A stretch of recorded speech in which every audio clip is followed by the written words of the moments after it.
সারাটি সামার ভরে যে গার্ডেনিং করেছি আমার এই কিছু জিনিসের কাছে তা একদমই হার মেনে গেছে। হ্যালো এভরিওয়ান, আসসালামু আলাইকুম। কেমন আছেন আপনারা সবাই? আলহামদুলিল্লাহ, আমি তো অনেক ভালো আছি। আশা করি আপনারা সবাই ভালো আছেন। কেন এই কথাটি বললাম? সারা সামার ভরে আমি যে গার্ডেনিং করেছি আমার এই অল্প কিছু জিনিসের কাছে হার মেনে যায়। সেই জানুয়ারি থেকে শুরু করেছে আমেনা বুড়ি গাজরের ফলন করা। নিজের হাতে বীজ দিয়ে চারা করে বড় বড় পটে সে রিপোর্টিং করেছে, আর যার ফলে আজকের এই গাজর। তো চলেন কোন কোন জায়গায় সে গাজরের ফলন করেছে আর কেমন ফলন হয়েছে এবছর সেটা আপনাদের সাথে শেয়ার করব। আর কিছু কিছু গাজর হয়েও হতে পারেনি, তার কারণ কি সেটা আপনাদের সাথে শেয়ার করব। ছোট বাচ্চা করেছে, এটাই তো আমার জন্য লাখো লাখো কোটি কোটি শুক্রিয়া। তো চলেন আমি আপনাদের সাথে আমার আমেনা বুড়ি যে ফলন করেছে তার একটি ছোট্ট ভিডিও আজ শেয়ার করি। আলহামদুলিল্লাহ, দুটি পটে আমেনা বুড়ি গাজরের ফলন করেছিল। আলহামদুলিল্লাহ, এই যে দেখতে পাচ্ছেন গাজরগুলো কিন্তু হয়েছে, কিন্তু গাজরগুলো কিন্তু অনেক বড় বড় হয়েছিল। গত বছর আপনারা দেখেছিলেন, এবছর কিন্তু অনেক ছোট হয়েছে। তার কারণও আমি বলছি, এই যে দেখেন সময়ের অভাবে স্নেল বা স্লাগ এসে শুধু খেয়ে গেছে। তো ভাবলাম যে না, আজকে আমি এই জিনিসগুলো তুলে ফেলি। এই যে দেখতে পাচ্ছেন অনেকগুলো গাজর, এই গাজরগুলো সব ছিল ছোট একটি পটে। এই যে আমার পেয়ার গাছের পেছনে যে মাচা আর তার পাশেই যে ছোট একটি গ্রে কালারের পট দেখতে পাচ্ছেন, এই পটেই ছিল সেই গাজরগুলো। তো এই যে পট, এই পট অনুযায়ী এখানে মাত্র 8টি গাজর যদি লাগানো যায় তাহলে অনেক ভালো ফলন হয়, অনেক বড় বড় হয়। কিন্তু এই ছোট পটেই আমার আমেনা মা জিদ করে সে যতগুলো পেরেছে এখানেই দিয়ে দিয়েছে, যে কারণে গাজরগুলো তেমন জায়গা পায়নি বলে ছোট ছোট হয়েছে, কিন্তু গাজরের ফলন কিন্তু ঠিকই হয়েছে। সে মোট 2টি পটে ফলন করেছে, আর একটি পট এই যে দেখতে পাচ্ছেন 12 ইঞ্চির একটি পটে করেছে। তো চলেন, গাজর তো অনেক স্নেল বা স্লাগে খেয়ে নিয়েছে, বাকি যা আছে এই পট থেকে আপনাদের সাথে নিয়েই আমি তুলে নিচ্ছি। গাজর একদম কাছ থেকে দেখতে কেমন হয় আর কিভাবে আমি এগুলোকে হারভেস্ট করি চলেন সেটাও আপনাদের সাথে শেয়ার করি। এই যে দেখতে পাচ্ছেন গাজর জাস্ট একটি একটি করে যদি টান দেন মাটির নিচ থেকে এই যে দেখেন চমৎকারভাবে উঠে আসবে। এই যে এখানে স্নেল বাবা যে খেয়েছে, এখন এগুলোকে ধুয়ে কেটে পরিষ্কার করে যেগুলো ফেলে দেওয়ার ফেলে দিয়ে বাকিগুলো আপনারা ডিপ ফ্রিজে প্রিজার্ভ করতে পারবেন অথবা খেয়ে ফেলতে পারবেন। এই যে দেখেন, এটা যে তোলা একদম কষ্ট তা না। এই যে আমি যেমন কি বললাম যে আমেনা মা যতটুকু পেরেছে সে শুধু এই যে দেখেন শুধু পটের ভিতর দিয়েছে, আর যার কারণে একটু ছোট ছোট হয়েছে গাজরগুলো। আমি চেষ্টা করছি আপনাদেরকে একটু তুলে দেখাতে। কই গো বাছাদন, আসো। এই যে আলহামদুলিল্লাহ মেয়ে তুলেছে, মেয়ে লাগিয়েছে আমার। এটাই তো অনেক। গত বছর আমান করেছিল, এবছর হচ্ছে আমেনা মা করেছে।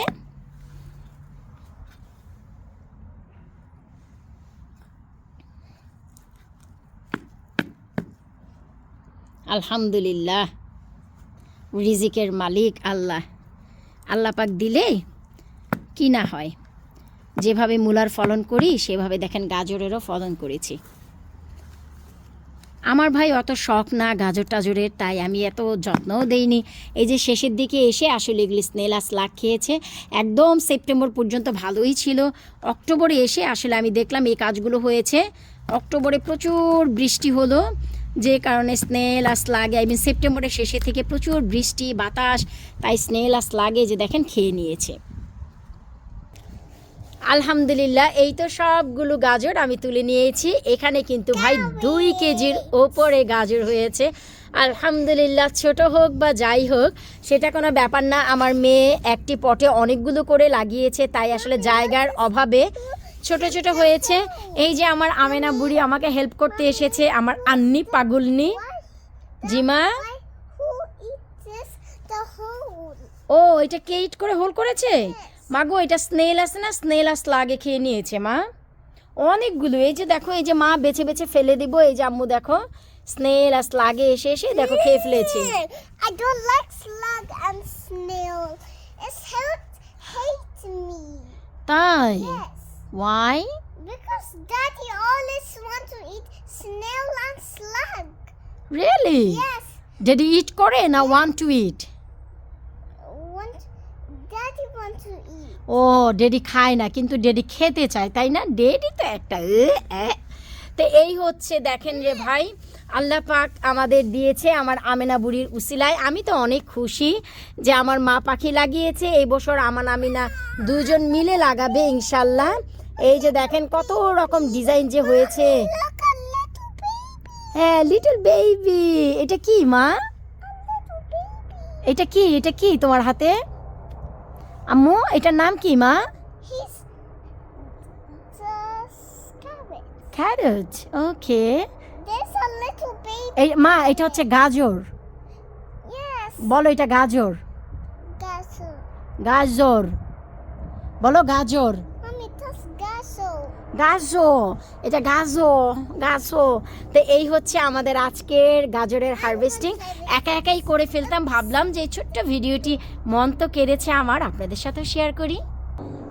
আমি বরাবরই সবাইকে বলি, একা নয়, আপনাদের বাচ্চাদেরও গার্ডেনিংয়ে ইন্সপায়ার করেন, ওরাও গার্ডেনের সাথে সংযুক্ত থাকুক, এদেরকে দিয়ে হারভেস্টিং করান, গাছে পানি দেওয়ান, খাদ্য দেওয়ান। দেখবেন একটি সময় এদের ভিতরে এই নেশাটি জন্মাবে যে নিজের আঙ্গিনায় একটি দুটি ফলন এরা ফলাবে।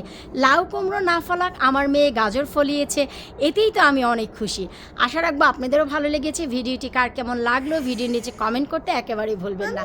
জিমা বিদায় নিচ্ছে আজকের মতন। এইগুলোকে ধুয়ে টুয়ে আমরা ঘরে নিয়ে প্রসেস করব। তো পরবর্তী ভিডিওতে আবারও দেখা হবে।